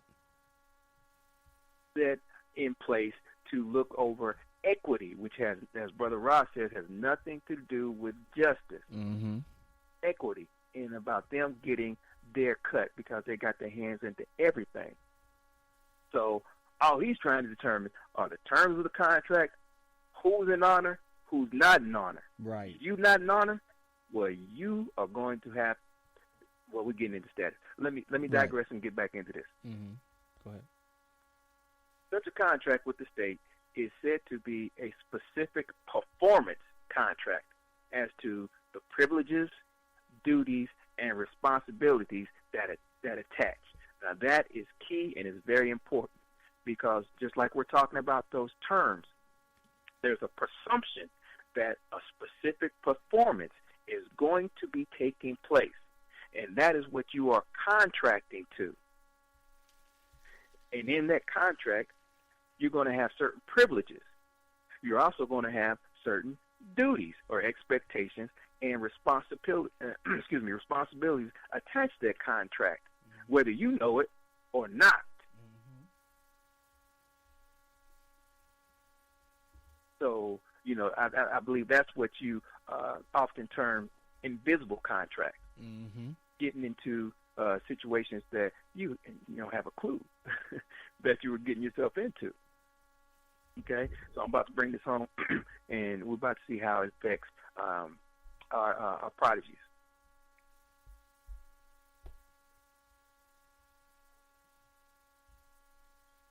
Okay, come on with it. He also said that it is very important to understand that children born to the marriage are considered by law as the contract bearing fruit, meaning the children primarily belong to the state, even though the law never comes out and says so in so many words. So because of the adhesion contract and the union between a man and a woman, not under God, but under the state, we have voluntarily contracted our community property, the things that a man and a woman who join together in marriage, not matrimony, and work towards building, from our perspective, to better our prodigy and to contribute to the community. But in the aspects of marriage, it's for the benefit of the community, of the state. And they're going to come in and they're going to regulate that marriage. So if you are conducting yourself in a way that the state feels is unfit, this is where they call for the authority to come in and take their children, not your children. You were talking about, trust, and trust depends on split titles. You have a legal and you have an equitable title. That's right. So what they've done is they come in and they've split the title, and they're saying that these kids are us. We're just giving you permission to take care of them for us. And as long as you are doing a good job, you good. But if you do something we don't like, we're taking them out. And you can't stop us. And there's nothing you can do to stop it because you voluntarily contracted into this. Ignorance or ignorance of the law is no excuse. Brother Rio, opting into through the marriage contract, this magistrate telling you how much money you and your wife need to exchange between each other. The magistrate telling you where the children live, who has custody of them. These are the type of power and authority that we are giving away when we are signing into these invisible contracts and not understanding the full breadth of the contracts. Therefore, hey, you regulated and governed by them. Yep, you are absolutely right. You're absolutely right. So in regard, children born to the contract are regarded as the contract bearing fruit. So it's not really the man and the woman having children. It's the entity bearing fruit. Bringing on more corporate identities. Right, of which the state is entitled to the profits. So he said it is vitally important for parents to understand two doctrines that became established in the United States during the 1930s. The first is the doctrine of parentis patria. That's Pareens. And then patria is Patriae. That's the first doctrine. The second doctrine is in loco parentis. In loco, I-N, loco, L-O-C-O, parentis, Parentis. That's going to bring it. That first doctrine, parentis patriae, means literally the parent of the country, or to state it more bluntly, the state is the undisclosed true parent. Along this line, there's a 1930s Arizona Supreme case that states parents have no property right in their children and have custody of their children during good behavior at the sufferance of the state. This means that parents may raise their children and maintain custody of their children as long as they don't offend the state.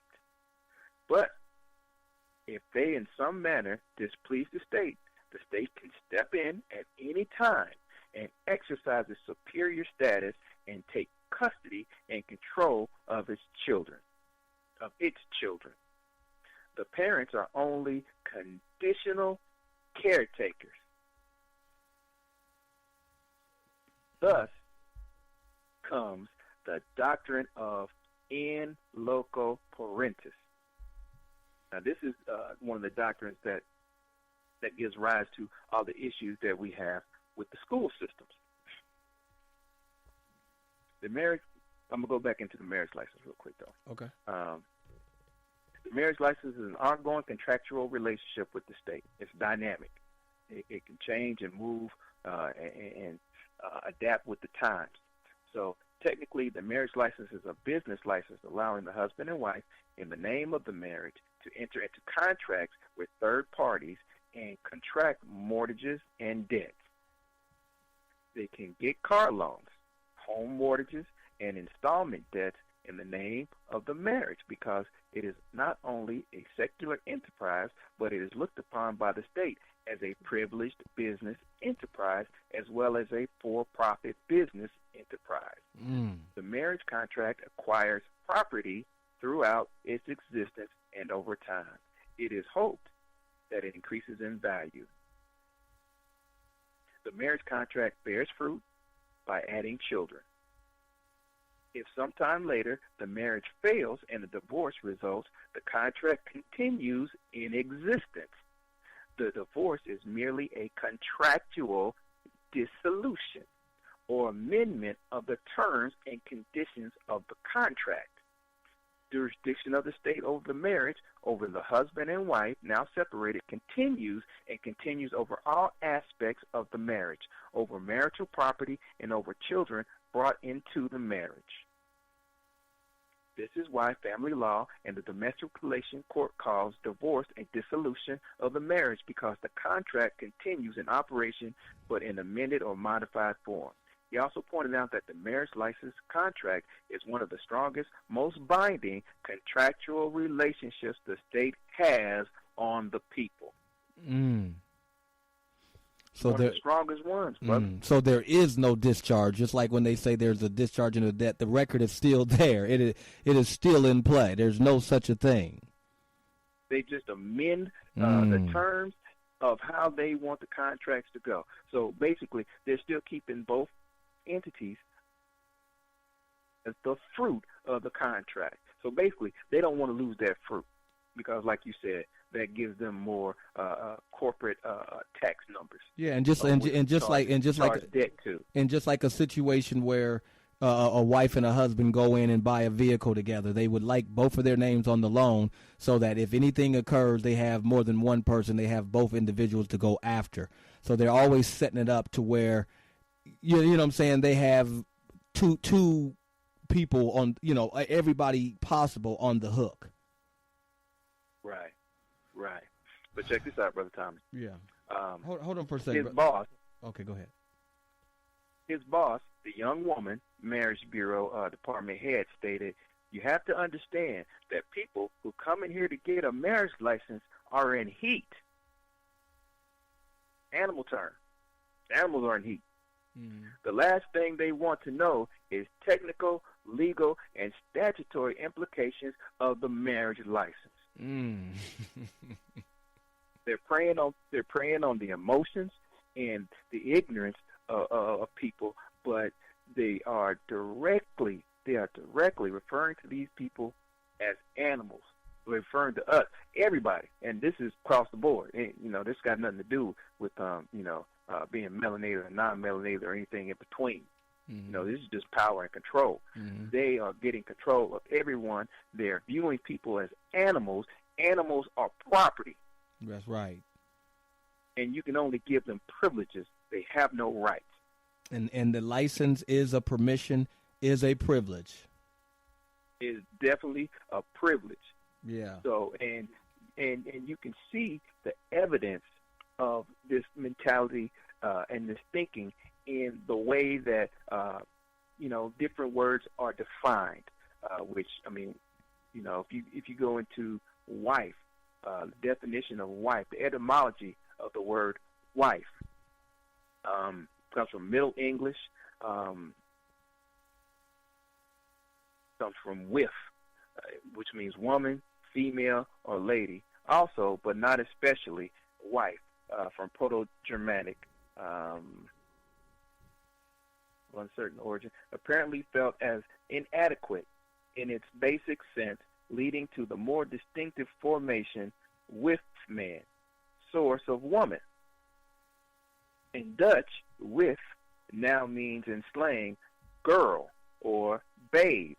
Babe is again an animal. Having softened somewhat from earlier sense of bitch. Wow. Which again is an animal. Yeah, wow. The modern German cognate also tends to be slightly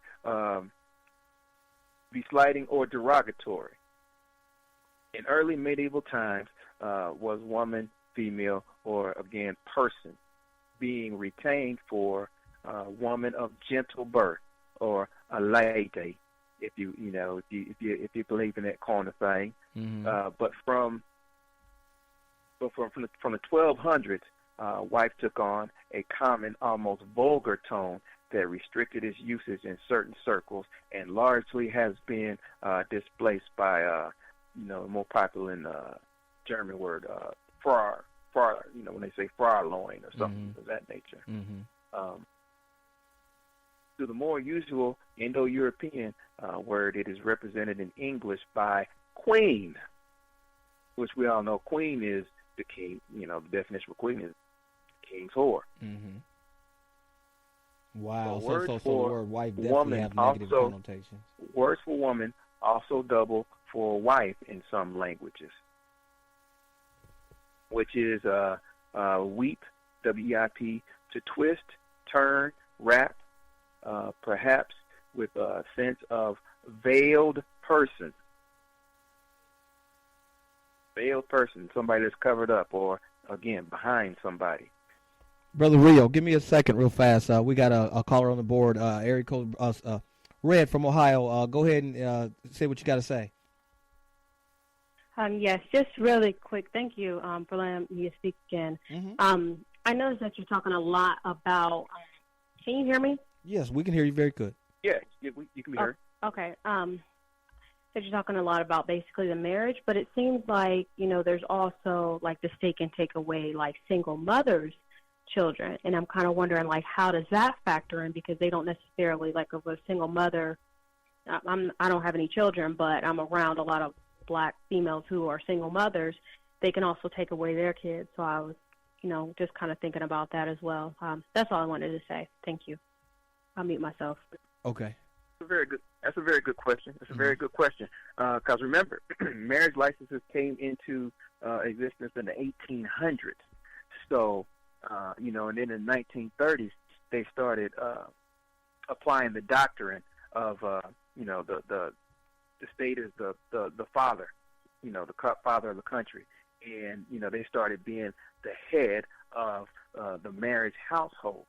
So you could say from the 1930s, the people who got married then, they had children. Those children were the fruit of those contracts. So those children, in the eyes of the state, were property. Straight up. Because like the lady said, the people who come in here are in heat. Animals are in heat. So they get a marriage license, and these animals go off, and they're in heat. So they mate, and they have fruit. And it's profit for the state, which owns the animals. So even if that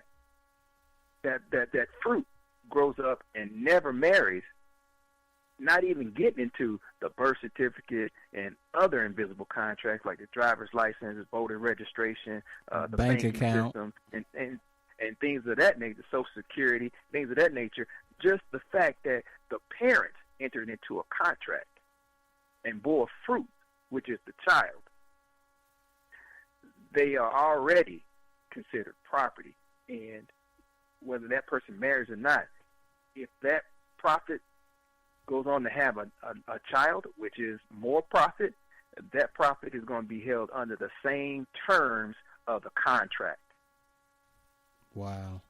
And in local parentis will rule the day. In local parentis, yep. When you sign your kids up for school, you are giving them authority in local parentis. Yes, that means that you're giving the school guardianship. That basically you're allowing them to become another party in the parenting of the child. And a parent in place of the parent is more specific. Yes, sir. Mm-hmm. And they have legal responsibilities that they're accountable for by the state. So there are certain things they can dictate to you, the natural parent who gave birth to the child, such as, getting immunization shots. your child has to have immunization. Well, no, we don't believe in that. Well, yeah, you do. You're into this contract. You enrolled your child in our school. You effectively, through an invisible contract, agreed to have us parent this child for at least a particular part of the day. And in order for us to do that, we don't need this kid to get immunized. In the discussion. And if you don't do it, we're going to report you to the state. Right. So that the state can step in and say that, well, you're not living up to your obligation. Right. And either they're going to force compliance Mm-hmm. or they're going to take your kids away. How do you want to handle it? Right. Right. And we all should see, Brother Rio, how based upon the way they have this system set up, and like you said, the birth certificate, the driver's license, all the many different invisible contracts that we are been at, adhesion takes place in we are not knowing. You can see how they, being the author of these things, give them the authority, and you can see how they push their authority because they have the ability to. Well, they have the ability to. They can do it forcefully, or, their tactics are to get us to consent to it. Yeah. So right now, because we don't have the knowledge to not enter these contracts, which they may still do it forcefully, but that's a whole nother story. That's a different animal. Right. But right now, we are crying out. We're crying foul, and we're complaining, and we're telling these people, you don't have the right to do this, and they're looking at us like, wow, you people are, hey, man, we doing a great job, because these people, they don't have a clue exactly that they are volunteering for everything that they are getting. Yeah. So we have to educate ourselves, so, on our part, so, that's the part that we have to raise up. We have to raise our level of consciousness. We have to raise our vibration so that we can see these tricks, these invisible contracts, and we can avoid them, and then come together, plot, plan, and strategize of how we want to do things, and become self-determining. I agree. And we gonna kick the mentality of these these psychotic brother. Right in the keister, and get back to our ancient roots and philosophies and ways of thinking, and get back on track, brother. Right, but hey, we're going through that process. It starts with peeping their game first, and being able to see them coming from many different directions, because they slipping and sliding on you with so many different angles, because they have studied us so well. You know what I'm saying? And so they know that, it has to be a holding down of us. But, hey, brother, we're caught up in some invisible contracts. We're going to move into some different areas about those invisible contracts and the different ways they affect us in the next show. I would really, really like to really point out to our brothers and sisters how when you go into these banks, these are the king's banks, and creating a interest-bearing checking account and the invisible track and the adhesion that applies you to, people will just be blown away on that they are directly doing business with the king when they are going to these financial institutions referred to as banks. Brother Tommy. Yes, sir. I'm sorry to interrupt you. Can you ask Brother Scotty how much time we have? I really want the people to hear that clip. Now that we laid out this information, I think it'll give us some good perspective, as to the situations in which we're talking about and the situations that we want to correct. Okay, all right. Well, Scotty said we good.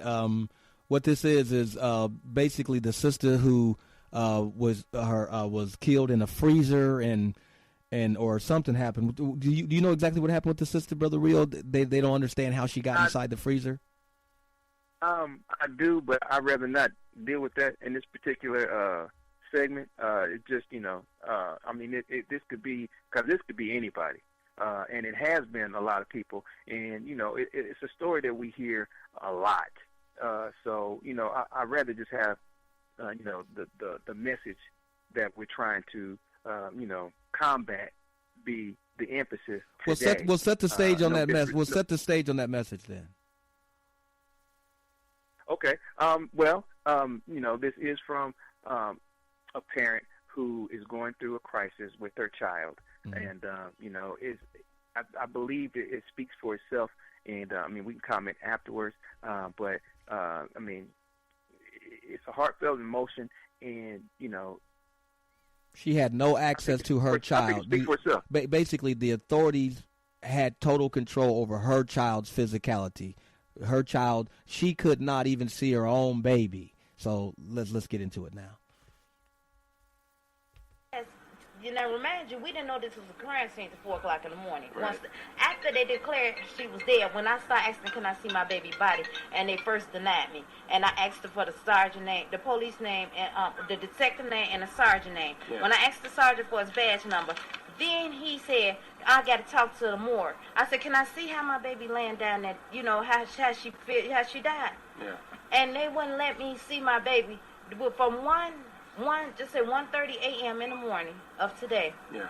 Until about what time? About for like 4 hours after that. Yeah. Then that's when they pronounced her dead. Okay. And how are they saying? Wait, no, they told me she was. I'm sorry. They told her she was dead at 1 something, but they didn't let me see her body. And so 4 hours later, they did let me see. They refused my mother, my sisters, her uncles. They refused my family to see her. They said, only you and your daughter can see it, and you can't take pictures because this is a crime scene. And this is still in the deep freezer? This is in the deep freezer, but they had, at this time, they had let the morgue take her, move her, defrost the freezer. Right. Her hair had soap and water up on it. Yeah. She was defrosted in the freezer. They defrost the whole freezer. Yeah. I guess that's what it gave you, 4 hours, right? Yeah. But I asked her, can I see my daughter? Yeah. Why I can't see how she died? Why I can't see? Because I know in the deep freezer, I know at my job, and pull open there, remind you, you can't even hold your balance. Yeah, walking. Right. So now you got to struggle, and at my job with our coolers, you got to have some strength to yank these doors open. Yeah. Now, remind you, they said she couldn't barely hold herself up, yet alone pull open the door. Right. And they said, the police department said, freak accidents like that do happen. So they're saying, and they said they didn't see her. And it's a camera sitting right in front of the cooler. They didn't see how she got in there. So they trying to tell you that they're trying to tell you? I said, this the detectives that was out there. Okay. And then him, he was the one that was out there when they first discovered. They started coming in there. We sitting in the lobby. We wasn't even allowed to, when they discovered the body, we wasn't even allowed to stand in the hotel lobby. They put us out. We had to stand outside and look, and we had to look on the 11th floor. We just looking, just hoping and praying that we could get some kind of help, because the people looking at us like, you know, just, they looking at us. Yeah. You know, looking like, what they doing out here? What are you doing? You know, right. And we was forbidden to come back in the hotel room. So we studied, tried begging for help. The police department couldn't even help us. After they found my baby dead, they couldn't even help us. The bastards! Oh. They couldn't even help us. Brother Rio. Yes, sir. Go ahead, brother. Well, you know, I think it's highlighting, you know, a situation that we often find ourselves in, especially during times of crisis, dealing with loved ones. You know, a time when you're definitely prone to be emotional. So, I mean, especially if you're unaware of these invisible contracts, you know, this could be traumatizing. I mean, it is traumatizing, either way you look at it. But, I mean, the fact that other people have control over your own loved ones, and all you want to do is, you know, just, you want to do what you want to do. And, you know, you have a God-given right to do that. But just because of, you know, a contract that you didn't understand fully, you're subject to, you know, these kind of atrocities.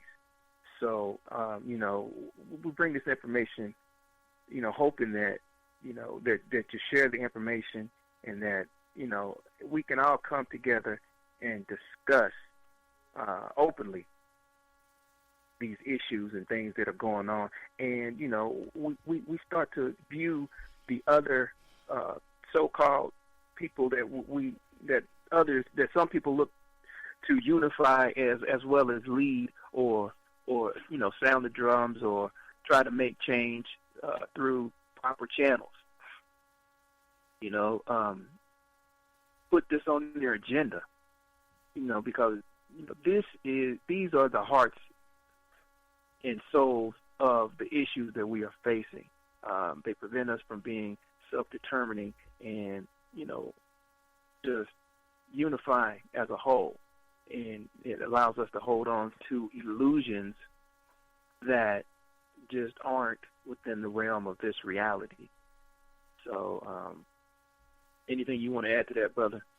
Yes, sir, brother. I'm going to add to that, and also we're about to go ahead and get on up out of here, and we've had a really good show. What I would like to say is I feel like that video really speaks to the level of domination and control that the Europeans have over our people at this time, and it really speaks to what Sheikh Anta Diop said, that if our black ancient ancestors woke up and looked at the geopolitical situation, they would lose their mind, because the where we were at and the level of control we have over our own lives and the lives of others compared to where we are at now, it would really literally just blow their mind, because they would never thought that we'd be in this predicament or this situation. So we have to understand that we are being held in a situation still like property, and they are still controlling and dominating aspects of our lives, and we have to understand that.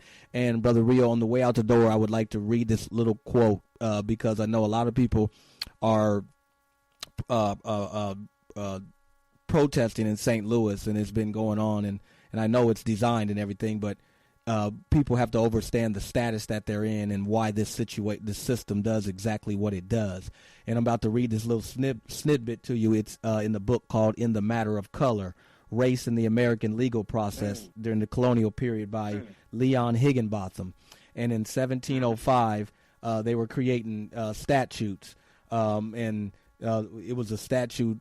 This is a particular statute in the state of Virginia in the year 1705. So this is basically how they feel about black people and the reason why they treat black people the way that they do. It says, "And if any slave resist his master or owner or other person by his or her order, correcting such slave, and shall happen to be killed in such correction, it shall not be accounted felony. But the master, owner, and every such other person so giving correction shall be free and acquit of all punishment and accusation for the same, as if such accident had never happened." Okay, Brother Rio, a really good show. Knowledge and information you brought was heavy and strong. We will definitely be on next week at 8 o'clock. Mondays from 8 to 10. Definitely going to bring some powerful information. Anything before we get up out of here, Brother Rio? No, brother. I think you said it all. We're gonna tackle, this topic, continuation with the invisible contract, as well as dealing with status, and we're gonna continue to deal with the vocabulary as well, because we have to change our mindset and we have to use different words. Not only know what they mean so that we use them in the right venue, but when we are communicating with each other, that we use words that empower instead of hindering and creating further illusions. So with that, everybody have a good week. Protect each other and yourself, and we'll be back here next Monday, 8 o'clock from 8 to 10. Peace. Yes, sir, Brother Rio, and we out. You are tuned in to the Black Talk Radio Network. For podcasts and live program scheduling, visit us on the web at blacktalkradionetwork.com. The views and opinions expressed by callers, guests, and hosts do not necessarily reflect those of the Black Talk Radio Network and Black Talk Media Project. Black Talk Radio is new black media for the new millennium.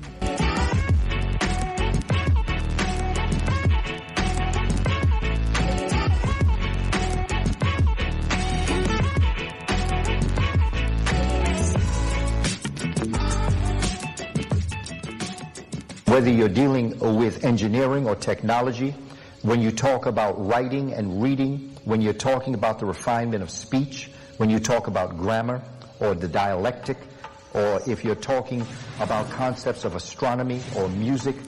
The people from the Nile Valley were the very first people to develop a concept of time. Time is a concept that sprang from the minds of African people. They were the first people to divide the day into 24 hours. They were the first people to develop the calendar, 365 and a quarter days. They were the first people to build with stone. They were the first people to develop systems of education, the first universities. They invented writing. They invented paper. They developed libraries. They were the first physicians, the first psychologists, the first dentists, the first brain surgeons. They were the first governors, the first rulers, the first men and women to orient structures to celestial bodies in order to harness the spiritual energy that's generated within a structure that is properly aligned to celestial spheres. So in other words, they were human beings who knew how to manifest the power of God on earth.